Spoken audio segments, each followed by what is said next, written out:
मैं ज्यादा समय नहीं लूंगा। पहले तो मैं आप सबका अभिनंदन करना चाहूंगा। थैंक यू आप आए सुनने के लिए, हमें आप आए केजरीवाल जी का अभिनंदन करने के लिए। मैं आज तक किसी पार्टी की तरफ से किसी मंच पे नहीं गया। मुझे आपके समक्ष आए हुए आज करीब 9 से 10 साल हो चुके हैं। आपने अपार प्यार दिया है मुझे, मैं उसके लिए आपका शुक्रगुजार हूं। आज पर मैं देखता हूं मेरी व्यक्तिगत अचीवमेंट, इनका कोई औचित्य नहीं है, इनका कोई मतलब नहीं है ना, तो कोई मतलब नहीं गा। पंजाबी की गल करिए, मैं पंजाबी करिए, चलो चंगा नहीं, पर फिर भी केजरीवाल जी बैठे और तमाम ऐसे लोग बैठे, मुझे लगता है बात समझ में आनी चाहिए सबको। तो हिंदी समझ दीजिए, आप सारे की गल कर। तो मुझे लगता है मेरी किसी व्यक्तिगत राजनीतिक दल से कोई दिक्कत नहीं है मुझे, पर जब मैं उनकी बातें सुनता हूं, जब मैं उनके नेताओं को बोलते हुए देखता हूं, तो मुझे कोई नई खिड़की खुलती हुई नहीं दिखती है। वही घिसा-पिटा राग अलापते हुए सबके सब दिखते हैं, वही अपनी मजबूरियों का लेखा जोखा हमारे सामने रखते हैं। ये प्रॉब्लम आ गई, वो प्रॉब्लम आ गई। और दूसरी तरफ मैं देखता हूं और प्रेरणा लेता हूं भारत के एक ऐसे इंसान से जिसने मेडिटेशन के द्वारा, जिसने भारतीय चिंतन के द्वारा हमें आजादी दिलाई, गांधी। अंग्रेजों से आजादी दिलाने में भारत की और भारतीय सोच की एक बहुत बड़ी भूमिका थी। उसमें से एक बहुत बड़ी भूमिका थी उनका स्वराज का दर्शन, उनका तमाम चीजों के बारे में सोचना, उनका एक भारतीय हल ढूंढना। और उनके नाम लेवा आज गांधी को बहुत पीछे छोड़ रहा है।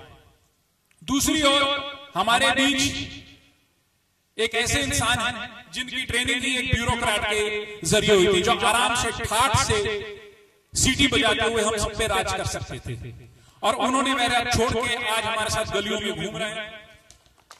मुझे लगता है कि जब मैं दूसरे राजनेताओं को देखता हूं तो वो वही बात करते हैं, पैसा आना चाहिए, एडमिनिस्ट्रेशन अच्छी होनी चाहिए, भारत का नाम ऊंचा होना चाहिए, और इस तरह की तमाम बातें।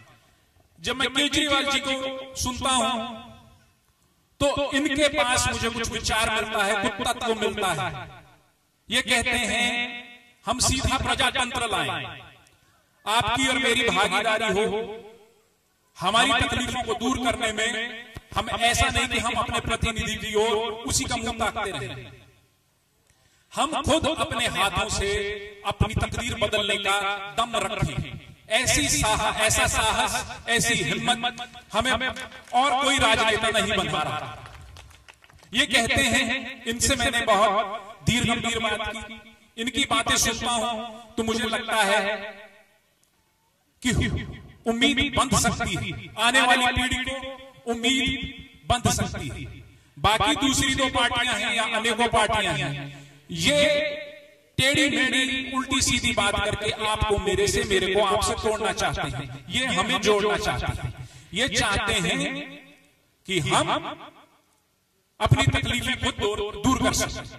उसके लिए इनका जो फलसफा है सीधा प्रजातंत्र का, जिसके अंदर अफसरशाही, नेतागिरी और लाल फीतेशाही, इनका रोल कम हो सके।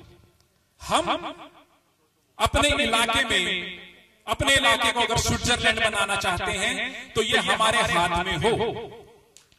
ये ताकत हमें केजरीवाल जी का दर्शन देता है, और दूसरों के पास कोई दर्शन नहीं है। उनके पास वही बातें हैं, वही अपनी पुरानी उनकी जो अचीवमेंट्स हैं उन्हीं का नाम गिनाते हैं। आप कांग्रेस का मुंह देखिए तो कहेंगे नेहरू की बात कीजिए, इंदिरा गांधी की बात कीजिए, राजीव गांधी की बात कीजिए, हम कंप्यूटर लेके आए और हम ये लेके आए और देखिए हमने CWG कराया। आप बीजेपी से बात कीजिए तो बीजेपी कहती है मोदी जी का देखिए। जब आप एक तरफ मोदी जी को देखते हैं तो क्या दूसरी तरफ हमें मध्य प्रदेश के अंदर अभी जो पुलिस का तांडव हुआ, क्या वो देखना नहीं चाहिए? जब छोटे छोटे बच्चों को उठा उठा के नदी के अंदर फेंका गया जहां भगदड़ मची है। कितने लोग मरे हैं? कोई कहता है 50 मरे हैं, कोई कहता है 100 मरे हैं। उस राज्य के अंदर भी बीजेपी का ही शासन था। तो ये शासन क्या मोदी जी की अचीवमेंट्स के पीछे क्या बीजेपी का दर्शन है, या अकेले मोदी जी की व्यक्तिगत कोई भूमिका? अगर बीजेपी का होता तो क्यों बीजेपी दूसरे राज्यों में वैसा चमत्कार नहीं कर पाई है?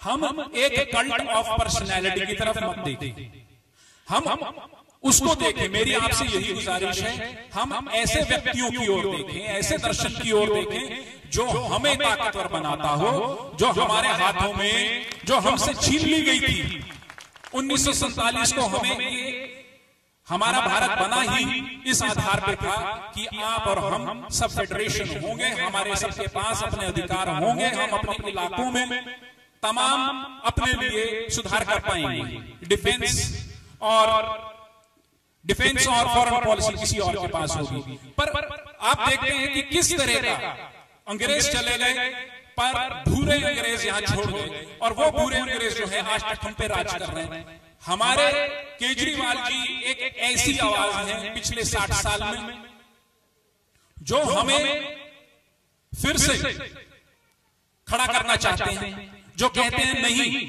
तुझे अफसर के सामने नहीं झुकना पड़ेगा, तुझे नेता के सामने नहीं गिड़गिड़ाना पड़ेगा, वो तेरा नौकर है, तू उसका राजा है। और ये छोटी बात नहीं। इससे पहले आप बता दीजिए, आप कब गए हैं अपने किसी प्रतिनिधि के सामने, उनके सामने आपने अपनी समस्याएं रखी और उनका समाधान हुआ?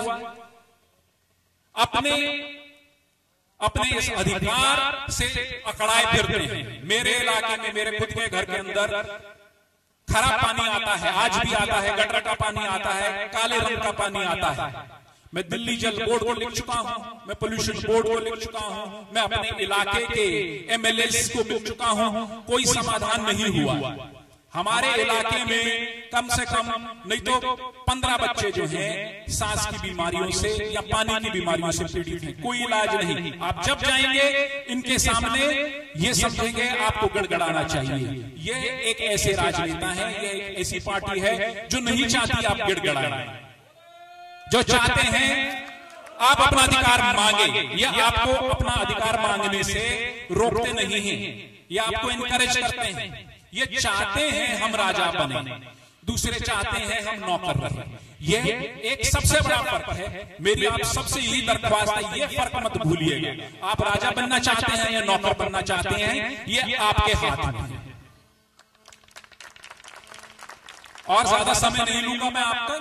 और केजरीवाल जी को मैं ये कहना चाहूंगा, आपके सामने पूरा सिख पंथ नहीं, मेरे ख्याल से किसी धर्म विशेष की बात नहीं है, ये पूरा भारत आपकी ओर देख रहा है, पूरा विश्व आपकी ओर देख रहा है।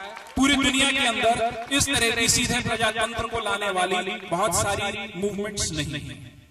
मेरे ख्याल से अगर मैं अखबार सही से पढ़ता हूं तो मेरे ख्याल से और कोई भी ऐसी एक मूवमेंट नहीं है। You are perhaps the only one who's talking about this. In that sense, इससे बड़ी कोई जिम्मेदारी नहीं, पर आप इसको अभी तक बहुत बढ़िया तरीके से निभाया है आपने। मैं आपकी ओर देखता हूं तो मुझे लगता है, चाहे केजरीवाल हो, पर मुझे लगता है ये सरकार ही है। अगर आज कोई बहुत बहादुर सरदार होता तो वो शायद केजरीवाल जी की तरह से ही काम करते थे। वो इसी तरह से एक शाही नौकरी को लात मारता। मैं केजरीवाल जी से ही कहता हूं, आप कृपया, हम आपसे ही गुजारिश करते हैं कि अगली बार जब हम मिले, आप एक मुख्यमंत्री हों और हम सबको अपनी इस चॉइस के ऊपर गर्व हो। मैं यही चाहता हूं। हमने बहुत जगह ठप्पे लगाए हैं, वो हर ठप्पा हमें और गरीब करता गया। मुझे लगता है ये एक आखिरी मौका है जिसपे, नहीं तो इसके बाद शायद चुनाव, शायद डेमोक्रेसी, शायद ये जो तंत्र हमें 1947 के अंदर दिया गया था कहीं चरमरा ना जाए। जनता के विश्वास के गिरने की एक हद है। हो सकता है, मुझे यूं लगता है, ये चुनाव एक आखिरी चुनाव है। इसके बाद वो हद जो है वो बेहद हो जाएगी। हमारे विश्वास की, हमारी उम्मीद की वो दीवार ढह जाएगी। केजरीवाल साहब अकेले वो आधार स्तंभ हैं जो इस चरमराती दीवार को आज संभालने की चेष्टा कर रहे हैं। अगर ये चेष्टा उनकी निष्फल हो गई तो आप समझ लीजिए जो भारत का आधार है वो निष्फल हो सकता है। आज आप देखते हैं कोई एक क्षेत्र नहीं है भारत का जिसके अंदर अलगाववाद की बातें नहीं सुनने को मिलती हैं। वो इसलिए सुनने को मिलती हैं क्योंकि उन लोगों को उनके अधिकार नहीं दिए गए हैं। कोई सेंटर में बैठा उनके ऊपर राज करना चाहता है। ये केवल चाहते हैं कि भारत के कोने कोने में राज जो है वहां भारत के बाशिंदे करें, भारत के राजनेता ना करें, अफसर ना करें। ये चाहते हैं आप और मैं राज करें।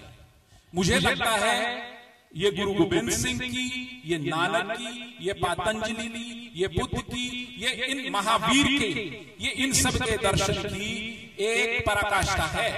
यह चुनाव अगर इसके अंदर भारत ने अपने आप को नहीं संभाला तो भारत का आधार जो है वो हिल जाएगा, डगमगा जाएगा। मैं केजरीवाल जी से बस यही अभिनंदन करता हूं कि आप प्लीज हमारी उम्मीद का मान रखें। हमें ना उम्मीद हुए बहुत समय हो गया और ना उम्मीद की मुझे लगता है कहीं हमारे दिल न टूट जाए। आप हमारे दिलों को आपने एक धर्मासा दिया है। मैं यही उम्मीद करता हूं आप आगे से भी इसी तरह से अपनी भूमिका, अपनी नेता की भूमिका निभाते रहेंगे। आप हमारा मार्गदर्शन करते रहेंगे।